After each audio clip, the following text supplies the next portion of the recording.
সুৰা মানে নিচাযুক্ত দ্ৰব্য। সেই নিচাযুক্ত দ্ৰব্য তুমি উশাহ ল'ব পাৰা, অৰ্থাৎ শুঙি চাব পাৰা, কিন্তু কদাচিতো নকৰিবে অমদ্যক পান। কিন্তু কেতিয়াও তুমি ৰক্তৰঞ্জিত আহাৰ তুমি কেতিয়াও গ্ৰহণ নকৰিবা। তাৰ মানে আমাক তুলনা কৰিছে যে তুমি মদ যদি খোৱা, অপথ্য নিচাযুক্ত যদি দ্ৰব্য তুমি সেৱন কৰা, ধৰি লওক মদ, সুৰা, ড্ৰাগছ, চিগাৰেট, চাদা আদিবিলাক কোনোবা এজন ব্যক্তিয়ে খায়, গ্ৰহণ কৰে, শাস্ত্ৰই কৈছে তেওঁ শুদ্ধ হ'ব পৰা মাৰ্গটো আছে। কিন্তু অমদ্যক যদি পান কৰা যায় তেওঁ শুদ্ধ হ'ব কেতিয়াও নোৱাৰে, এইটো শাস্ত্ৰত নায়েই বুলি কৈছে। অৰ্থাৎ ৰক্তৰঞ্জিত আহাৰ, ৰক্তৰঞ্জিত আহাৰ, তেজযুক্ত আহাৰ গ্ৰহণ কৰাৰ লগে লগে তামসিক আৰু ৰাজসিক আহাৰ যেতিয়া আমি খাম, সেই আহাৰৰ পৰা শৰীৰটোত শক্তি হয়। শক্তি মানে সৰ্বপ্ৰথম তেজলৈ ৰূপান্তৰিত হয়, তাৰ পাছত তেজৰ পৰা মেদ হয়, মেদৰ পৰা মাংস হয়, মাংসৰ পাছত হাড় হয়। তেজ, মেদ, মাংস, হাড় বা অস্থি, ছাল আদিবিলাকৰ দ্বাৰা আমাৰ শৰীৰটো গঠিত। এই শৰীৰটো গঠন কৰিবৰ বাবে যিটো আহাৰ খাম, সেই আহাৰটোৰ দ্বাৰা সেই শৰীৰটো প্ৰভাৱিত হয়। প্ৰভাৱিত হোৱা সেই শৰীৰটোৰ মানসিক চিন্তাবিলাকো তেনেকুৱাই হয়। সেইকাৰণে ৰক্তৰঞ্জিত আহাৰ যদি আমি গ্ৰহণ কৰোঁ, সেই ৰক্তৰঞ্জিত আহাৰ গ্ৰহণ কৰাৰ লগে লগে তেওঁৰ স্বভাৱ তেনেকুৱা হ'ব। সেই স্বভাৱটো তেনেকুৱা হোৱাৰ বাবে তেওঁৰ দ্বাৰা যিটো সন্তান পৃথিৱীলৈ আহিব, সেই সন্তানটোও তেনেকুৱা হ'ব। আকৌ সেই সন্তানে বিয়া পাতি যি সন্তান জন্ম দিব, সেই সন্তানো একেই হ'ব। সেইকাৰণে ৰক্তৰঞ্জিত আহাৰ গ্ৰহণ কৰা জীৱৰ শাস্ত্ৰসন্মতে বিধান নাই বুলিয়ে কৈছে। কোটিৰ ভিতৰতহে গুটি, হাজাৰজন দৈত্যৰ মাজত কিন্তু এজনহে ভক্তৰ জন্ম হৈছিল, নাম প্ৰহ্লাদ। চিন্তা আপুনি মই নিজে কৰিব লাগিব।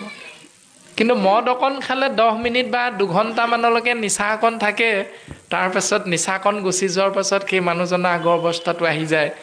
তেওঁক যদি বুজাই দিয়া যায়, তেওঁক বুজি পায়, বুজি পোৱাৰ লগে লগে তেওঁ মদ এৰি দিব, নিচাযুক্ত দ্ৰব্য এৰি দিব, তেওঁ সুন্দৰভাৱে জীৱন যাপন কৰিব।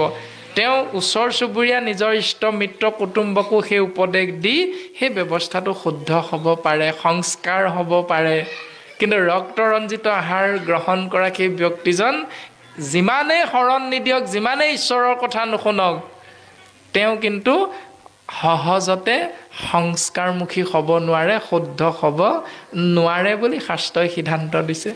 প্ৰহ্লাদৰ প্ৰতি নৃসিংহ গোসাঁইয়ে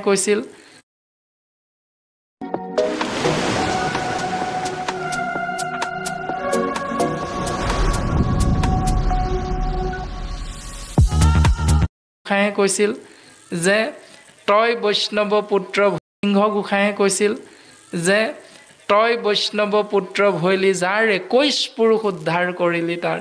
তোৰ নিচিনা এজন বৈষ্ণৱ পুত্ৰ যি বংশত জন্ম হৈছে, 21 পুৰুষলৈকে উদ্ধাৰ হৈ যাব।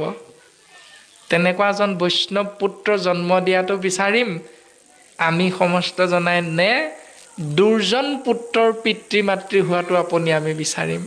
চিন্তা আমাৰ প্ৰত্যেকৰে নিজৰ নিজৰ। বৰ্তমান শাস্ত্ৰই আমাক এনেধৰণে সিদ্ধান্ত দিছে, বেদে বোলে সুৰাক কৰিবে মাত্ৰ ঘ্ৰাণ, কদাচিতো নকৰিবে অমদ্যক পান। নমাৰিবে পশু কয়েৰিবে মাংস আশা, দেৱকো উদেশী পশু নকৰিবে হিংসা।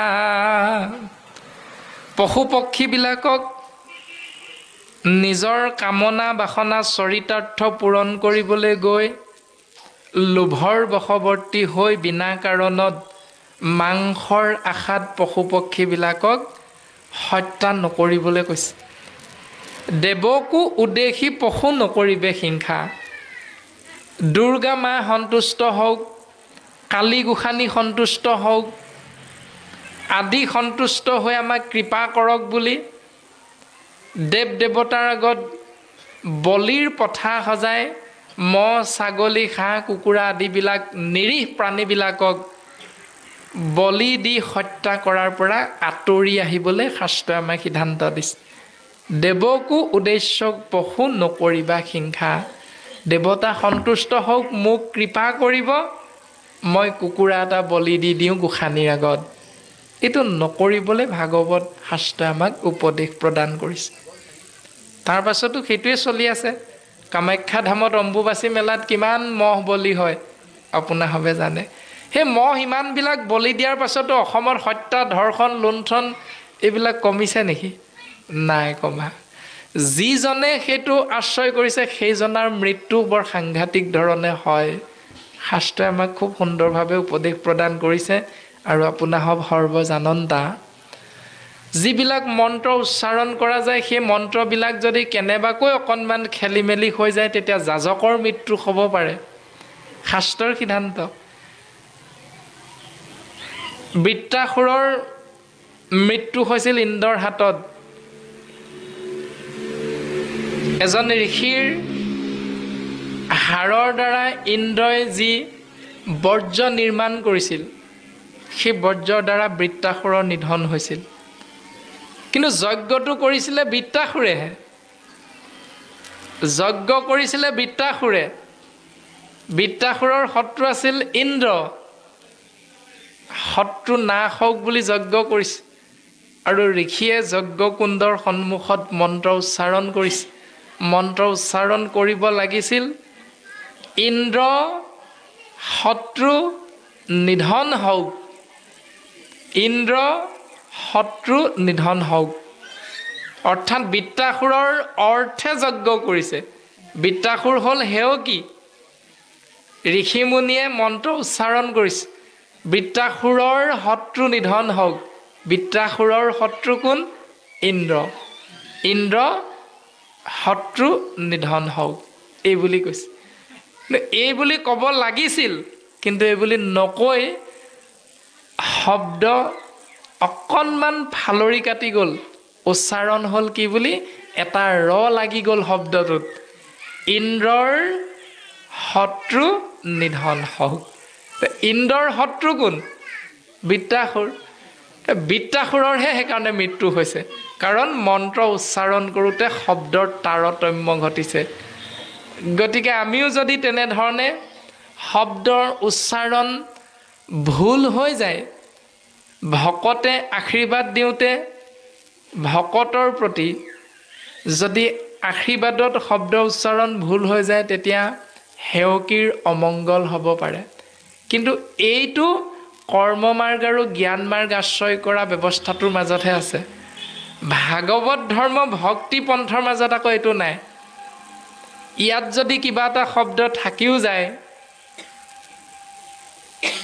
এই ব্যৱস্থাটোত অৰ্থাৎ ভক্তি পন্থত যদি ভাৱনাটোহে কেৱল আছে, তেতিয়াহ'লে শাস্ত্ৰই কৈছে ভাৱেই ভক্তি, ভাবিলেই ভগৱন্তক পায়। আমি কীৰ্তন কৰি থকা হৈছে আপোনাসৱৰ আজ্ঞা শিৰোগত কৰি, আৰু আপোনাসৱে শ্ৰৱণ মহাভক্তি আশ্ৰয় কৰি আছে। কোনো মাতবোল নাই কোৱা, মনেৰে ভাবি আছে। কি ভাবিছে আমিও নাজানো, এজনেও নাজানো, আৰু অন্যজনে আমি কি ভাবি আছোঁ। কিন্তু অন্তৰ্যামী ভগৱন্তই সকলো জানি আছে। গতিকে তেওঁ জানে আমাক ল'ৰা লাগে নে ছোৱালী লাগে। তেওঁ জানে আমাৰ সন্তানক কি চাকৰিটো দিব লাগে, কেনেধৰণে কৃপা কৰিব লাগে। ভগৱন্ত অন্তৰ্যামী ৰূপে সকলো জানে আমাৰ মনৰ মাজত কি ভাবি আছোঁ। কিন্তু এইখিনিলৈকে ভক্তি হয় বুলি কৈছে, ভক্তি মাৰ্গটোত ঈশ্বৰৰ কৃপা লাভ কৰিব। বিপৰীতে আমি যদি ভাবি আছোঁ, আমি আজি অনুষ্ঠান ভাগিলে আহোঁতে ৰাস্তাৰ কাষতে জাতিলাও চাং এখনত বৰ ধুনীয়া ধুনীয়া জাতিলাও কেইটামান লাগি থকা দেখি আহিলোঁ। ঘূৰি যাওঁতে যেনে তেনে তাৰ পৰা জাতিলাও এটা হ'লেও ছিঙি নিব লাগিব কোনো নেদেখাকৈ। এইটো ভাবি আছোঁ আমি ইয়াত বহি, কিন্তু এইটো ভাবি থকাটো কিন্তু পাপ নহয়। ভাবি থাকিলে পাপ হ'ব বুলি নাই কোৱা, ভাবি থাকিলে অপৰাধ হ'ব বুলি নাই কোৱা। এইটো হ'ল ভাগৱত ধৰ্ম। পুলিচে আপোনাক মোক ভাবি থকাৰ কাৰণে নিবলৈ নাহে।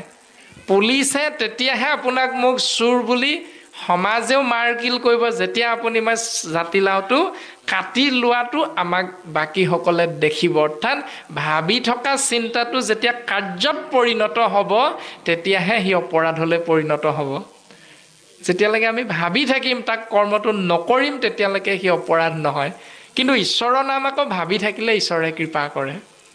ইমান সুন্দৰ ব্যৱস্থা দুজনা গুৰুৱে শাস্ত্ৰৰ মাধ্যমেৰে আমাক দিছে। 5 মিনিটহে ভাবিম কৃষ্ণ কথা, তাতেই ভগৱন্ত সন্তুষ্ট। ঈশ্বৰৰ কথা মৃত্যুৰ প্ৰাক মুহূৰ্ততহে ভাবিম, তাতেই ঈশ্বৰ সন্তুষ্ট। প্ৰমাণ মহাপাপী অজামিলে নাৰায়ণ বুলি মৃত্যুৰ প্ৰাক মুহূৰ্তত মাতিছিল। যায়সো নাৰায়ণ বুলি পাপী অজামিলে পুত্ৰক কনিষ্ঠ পুত্ৰক ডাকিলে। কনিষ্ঠ পুত্ৰৰ নাম একেবাৰে শেষৰ পুত্ৰটোৰ নাম আছিল নাৰায়ণ। 10জন পুত্ৰ অজামিলৰ, কিন্তু নাৰায়ণ নামটো মৃত্যুৰ প্ৰাক মুহূৰ্তত উচ্চাৰণ কৰাৰ কাৰণে যমদূতে এৰি থৈ গ'ল, বিষ্ণুদূতে অজামিলক লৈ গ'ল। কিন্তু সেইটো অভ্যাস লাগিব আপোনাক। একেদিনাই কৃষ্ণ নাম নাহে। গছ ভৰা ডালে পাতে হৃদয় ভৰা নাম, পাপে ভৰা জিভাৰ আগত নোলাই হৰি নাম। কোনোবা এজনে কৃষ্ণ বাপ বুলি কৈ দিলে আপুনি মই কৃষ্ণ বুলি ক'ব নোৱাৰিবও পাৰোঁ। এনেকৈও কৈ থ'ব পাৰোঁ।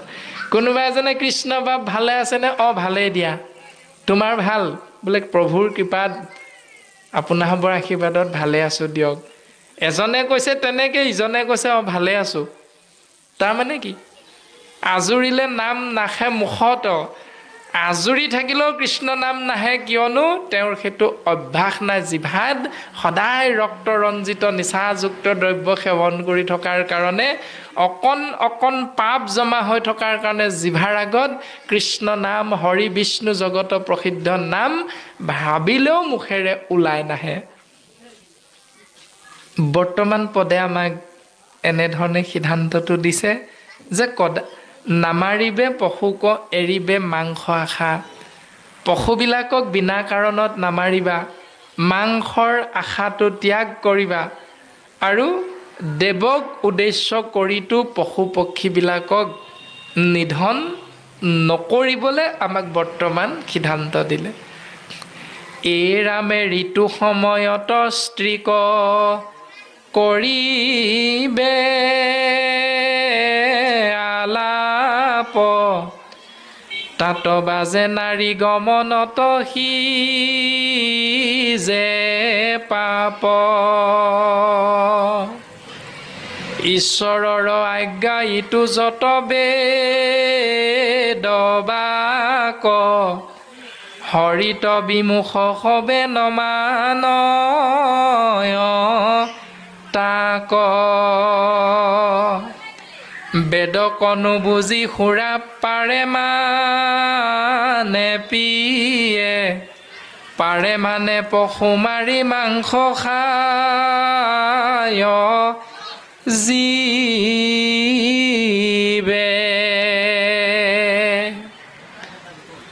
হুয়া কামা